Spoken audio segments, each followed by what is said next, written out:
Right, so this is my toolbox tour.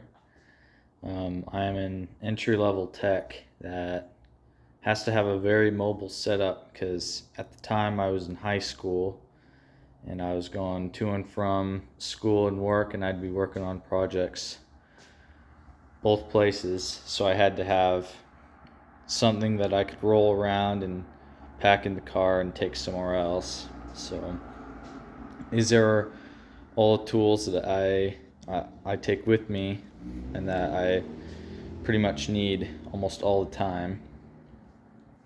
So we'll start with the box itself. This is a old Stanley 23-inch toolbox. They don't sell them anymore. I can't find very much information on them, but I somehow managed to get one. And this bottom part I built myself. I designed it in CAD and cut it out and welded it all together at my high school. And this tool bag I got from my parents just as a gift, and I use this a lot. I take it to junkyard runs if I need to pick something up for a customer's car or for my own car. And everything around here packs in and goes in really neat and nice, and I can be in and out in 5 minutes with all my tools. Start with this top drawer. So I have all my 1/2-inch stuff up here except for the torque wrench.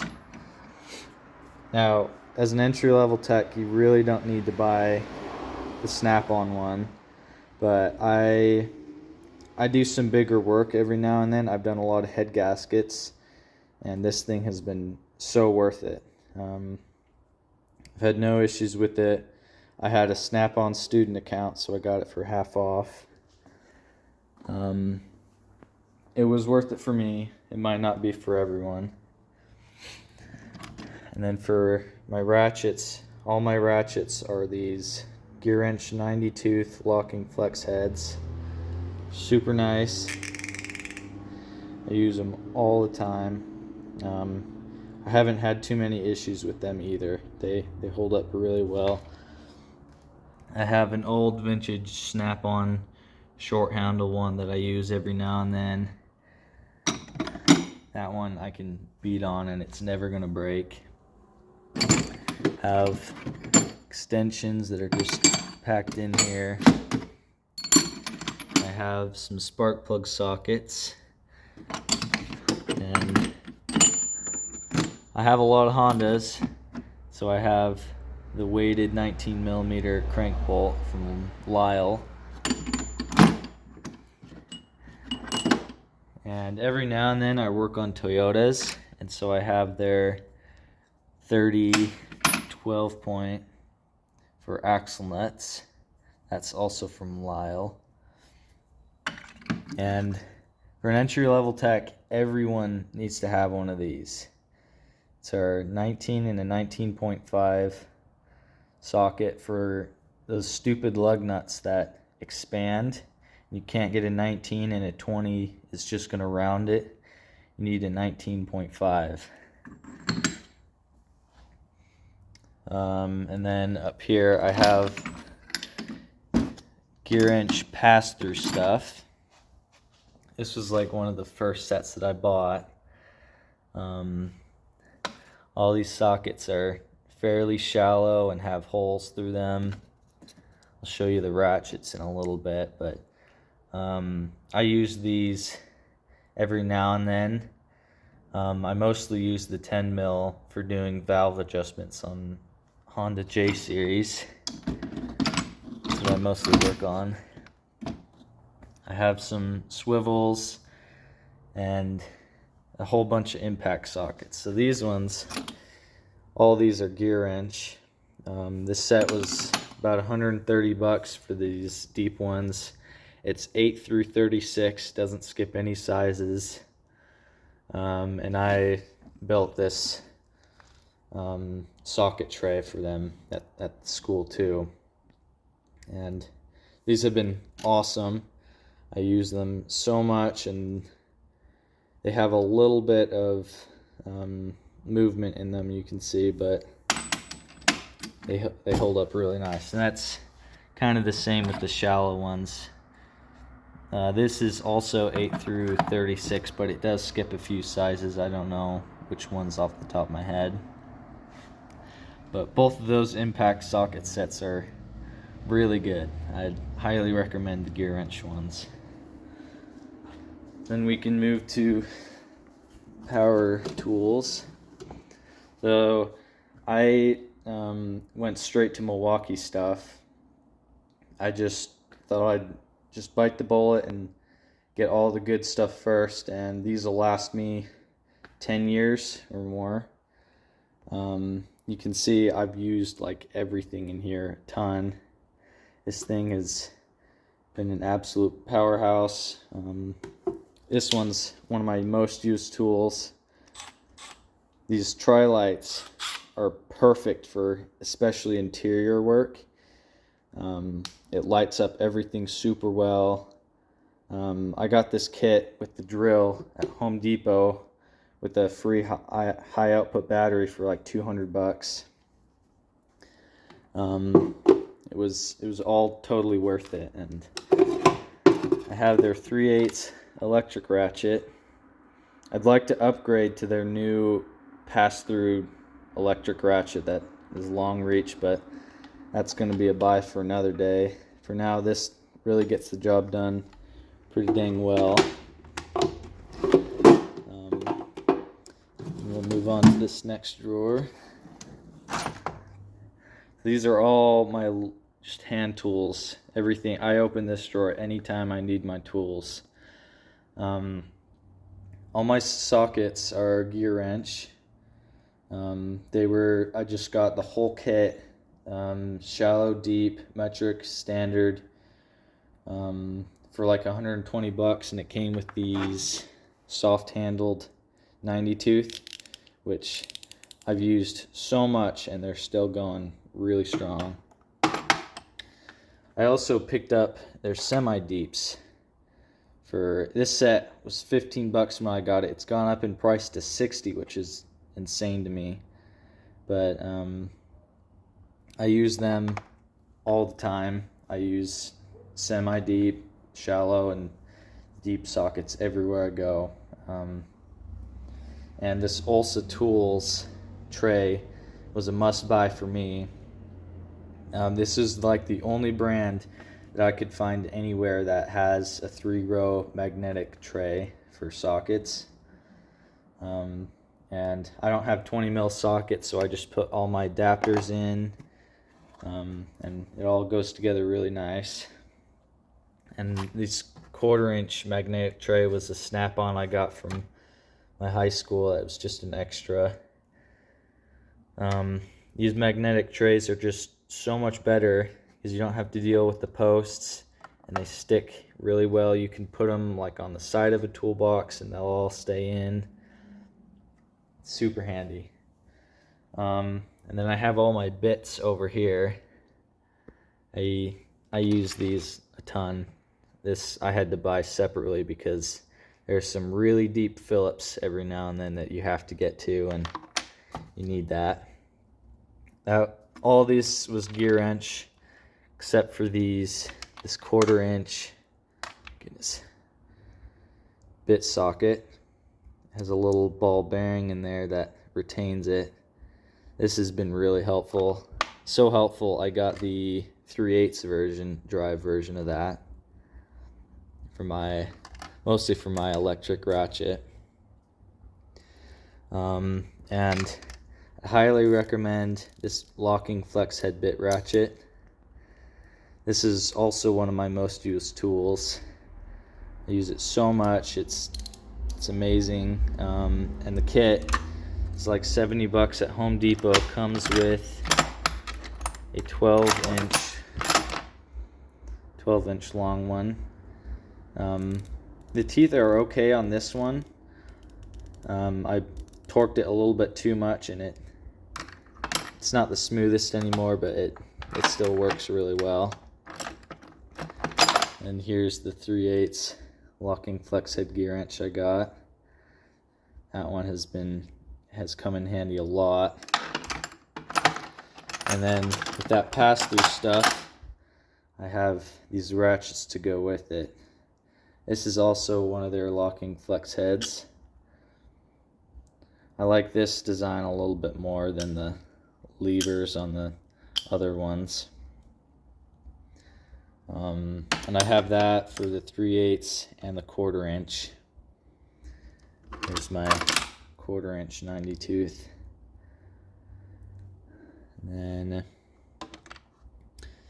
then for Mac, I got this 14mm socket.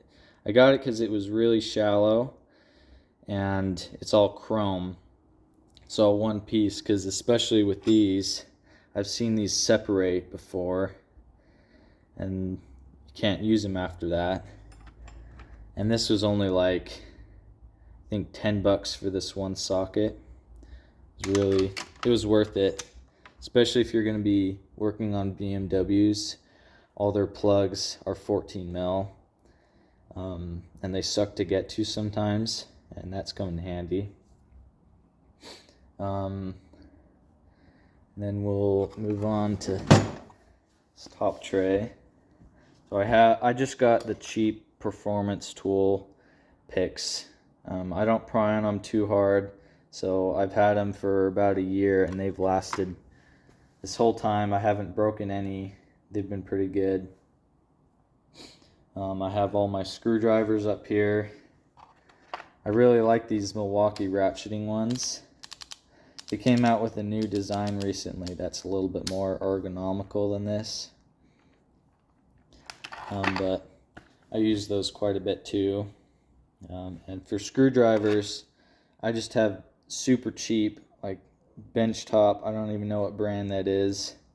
And you can see it's just been abused. So for screwdrivers, especially for an entry-level tech like me, you want to go with some cheaper ones. Just be careful with them every now and then. And you also are going to want to get punches. This is just an old Craftsman punch set I got from my grandpa. Especially when you're doing 4-piston brakes, you have to have a punch, like one that small, to be able to punch the pins out to get the pads. I also recommend getting a chisel too.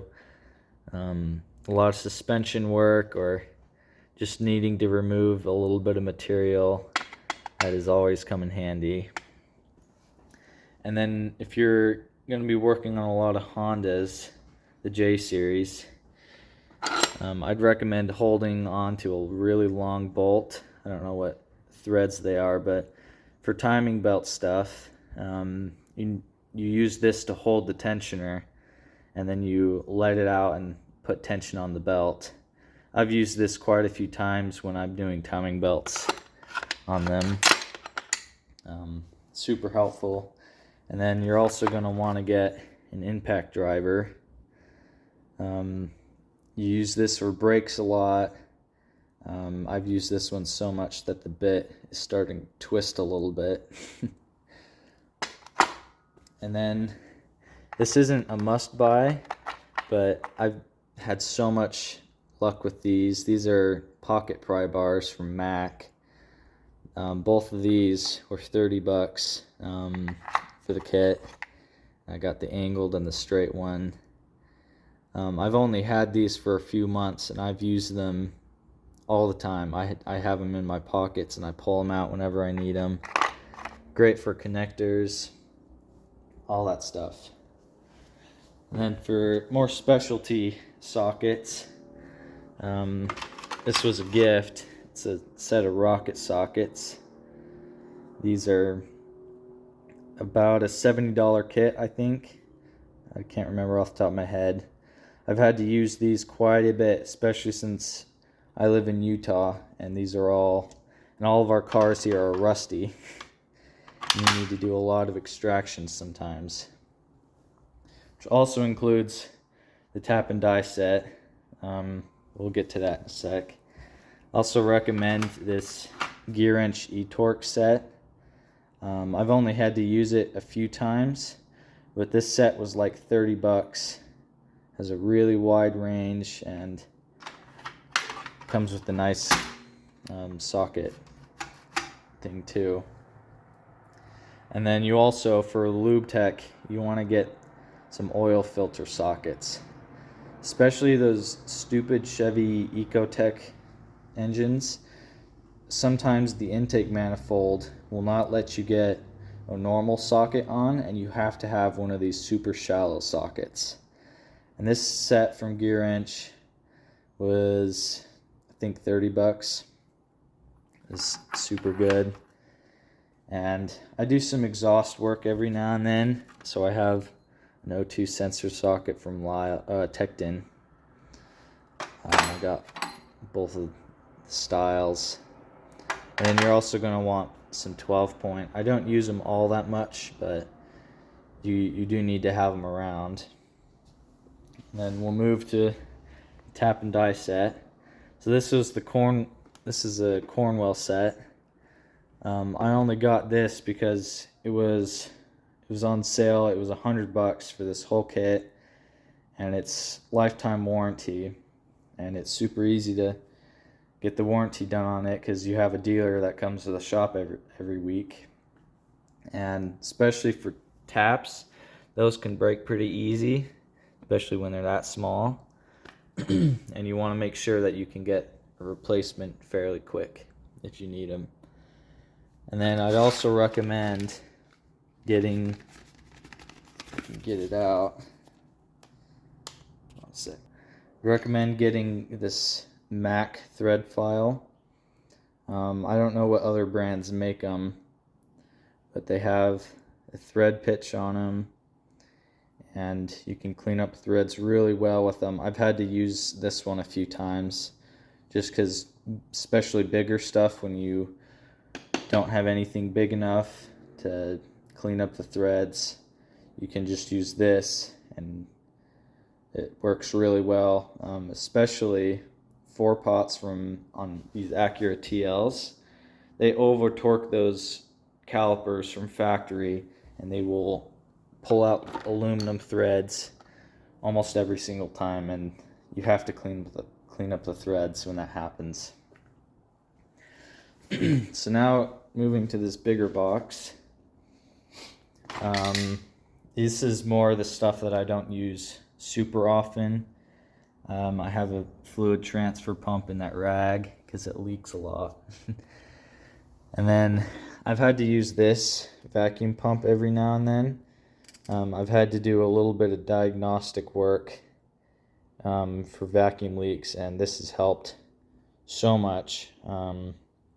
I need to get a vacuum or a smoke tester too to go along with this because it works so well. And also with that, I got this rubber power steering adapter so that if you have air in the system, you can just slap this on, pull a little bit of vacuum, and it'll pull the air out. I've had that happen a couple times, and this has come in handy quite a bit. I also have this fluid extractor in. This is just a really small, cheap Pittsburgh one. I use it all the time though. One of my coworkers that has been a mechanic for longer than I've been alive saw this and instantly wanted to get one. This hose is really long and you can stick it down anywhere. Works really well. And then we'll move to this drawer. So I have this temperature gun. You want to get one that has a laser, especially if you're doing stuff that you need to measure, like the temperature of the thermostats, make sure that's working, or just get the temp of the cylinder head. Especially if you're emission certified, it's super helpful for old cars that you need to do 2-speed tests on to make sure that the cylinder head is up to temp and that the cats are working. I've had to do that quite a bit, and this cheap gun has come in handy quite a bit. I have a lot of these disconnect tools. I've never used them, but it was like 10 bucks at Harbor Freight. I figured I'd just pick them up, and if I ever need them, I can use them. I'd also recommend getting a set of scrapers. I don't think it really matters what brand you go with. I just went with Gear Wrench because they have a nice handle. And they have a lot of different tip widths too. And then I have these snap ring pliers and channel lock. These ones are reversible, and you can change out the tips with them, and they come with a little bag of tips. That was 30 bucks, totally worth the buy.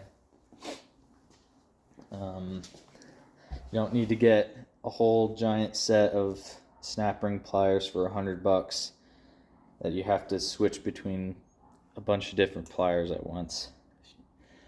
And then if you're doing Honda valve adjustments, you need to get these angled feeler gauges. This was an old Mac set I got from my grandpa again, and I pulled out the ones that I use for the valve adjustment. Because these flat ones, it just doesn't work as well when you need it, when you're doing valve adjustments. And then I also have a can of brake parts lubricant. That stuff you need to always have if you're doing brakes. And if you're doing more exhaust work, you need to get these. These are exhaust hanger pliers. I've had to use these all the time. It's so much easier than getting a pry bar in there, and they work really well. You also probably, for lube techs, want to get some type of oil filter wrench. These ones are expanding, or I guess they clamp down on the oil filter and make it super easy to get off. And for Toyotas, you're going to want something like this. I went super cheap and bought this random Amazon brand, whatever that is. And I got 2 of them because the smaller one is for the 1.8 and these bigger ones are for 2 liter and up. Now we'll move on to the tool bag. So most of the stuff I have in the tool bag. I'll start with these. So watched Chris Fix's video for Christmas presents, and I saw these ratcheting flare nut wrenches, and I had to get them. It was $200 for the set. It's like Ann Bowl on Amazon or something. I've used these a ton. All my coworkers want them now. They've come in handy quite a bit. And they make work so much quicker. And it's 8 through 19. I don't think it skips any sizes. Yeah, it doesn't. And then for wrenches, I TIG welded this tray together. It's a cheap Harbor Freight one, but I got the ratcheting flex heads. I'd recommend, if you're going to buy them, just go straight to these locking flex heads. So these ones are just super helpful. I've had to replace this 8mm from Gear Wrench before. The other one, just teeth weren't good on it. This one is great, and with the locking, you can get it set at the right angle, and you don't have to worry about it slipping off the head of the bolt or whatnot. And I think a full set 8 through 19 is about $200 on Amazon from Gear Wrench as well. And then pry bars, I went with Tecton. I really like the handle, and they have a striking cap, a bunch of different lengths. This was a set for 45 bucks, and I use these so much, and there's barely any wear on the tips of them. Super good stuff. And then this blowgun was on sale for 15 bucks from Mac. Super good steel. It's like 50 bucks original. And then I have all my pliers in here. So I got these Lyle hose pliers. You put it on the hose and you spread it and it pulls the hose off really easy. This was like 30 bucks. It was really worth it.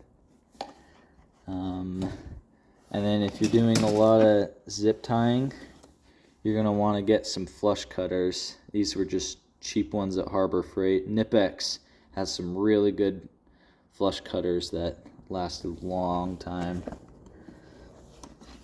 And then for electrical stuff, I have this crimper and stripper from Klein Tools. I like this design more than the snap-on ones, mostly because they have the cutter on the end. And they're roughly the same price, I'm pretty sure. But you want to get ones that have the crimping on the end, because sometimes you have to crimp wires in the deepest, darkest crevice, and you can't get to it without these in the end. And then I have a bunch of, I don't even know what the right name for these are, but cutters. Have these normal dikes from Milwaukee. Have these tongue and grooves from Milwaukee. These are awesome. I love these ones. And then for more interior stuff, I have these spreaders from Gear Wrench. A bunch of different brands make them, but I just went with Gear Wrench because I like them. And then I have a bunch of mini pliers too. These have come in handy every now and then. I know there are a bunch of different brands that have big sets that you can get for a discount too. And then you want this hood tool, or the gas strut tool. So sometimes the struts go bad on these, and I mean, you can get some locking pliers on them, but this tool is super small and you just lock it on there and clamp it down. It holds the hood up really well. And then I also have just a normal set of wrenches. These are Husky. This was a full set of standard and metric. It was like 70 bucks at Home Depot, and they come with the stubbies too. You want some of the stubbies because sometimes you have to have those. So have the multimeter there, and I think that's all the tools that I have in the box in the bag. So for more diagnostic stuff, I have both of these Mighty Vac sets. Mighty Vac is a really good brand for vacuum and pressure products. This compression tester set was about 80 bucks on Amazon. Comes with a bunch of replacement parts if something breaks. You have all these different attachments, and it's just super high quality. I think it's better than the snap-on one, and it's quarter of the price or something. I also have a coolant pressure testing kit from them. They come with some empty spots because they have a manual that has a list of like every single car and what adapter they sell that the car takes. And you can buy those separately and just put them in this kit. These three adapters work for pretty much everything I've worked on, except for a Ford 1.6 for some reason. And then you also, if you're doing stuff with the cooling system, you're going to want a spill-proof funnel. It doesn't matter what brand, it's just a bunch of plastic, looks like toys, but you really need them. And I also would recommend having a heat gun. This is just some random one I had laying around. And that's pretty much all the tools that I carry around with me. Pretty much everything that I showed you has gotten me through most of the jobs on my own. all this stuff. I pulled the engine and transmission out of this TL and did all the seals, all the clutch, like pretty much almost a full restoration on this with just all these tools. And this is about 200 pounds worth of tools that I can carry around with me everywhere I go. So hope you found this video helpful. There's a lot of neat tools that I have that you could probably find a use for. All right, thanks for watching. Bye.